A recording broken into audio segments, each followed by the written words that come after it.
بسم اللہ الرحمن الرحیم۔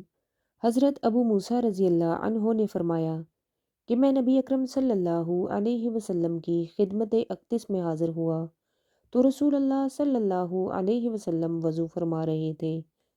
پس میں نے ان کو سنا کہ وہ مندرجہ ذیل کلمات پڑھ رہے تھے۔ فرماتے ہیں کہ میں نے عرض کیا کہ اے اللہ کے نبی صلی اللہ علیہ وسلم، تحقیق میں نے آپ کو اس طرح اور اس طرح دعا کرتے سنا۔ اللہ کے نبی صلی اللہ علیہ وسلم نے فرمایا، کیا ان کلمات نے دنیا و آخرت کی خیر میں سے کسی چیز کو چھوڑ دیا ہے؟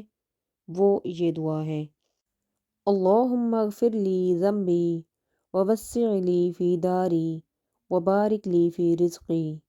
اے اللہ میرے لیے میرے گناہ بخش دے اور میرے لیے میرا گھر وسیع کر دے اور میرے لیے میرے رزق میں برکت ڈال دے۔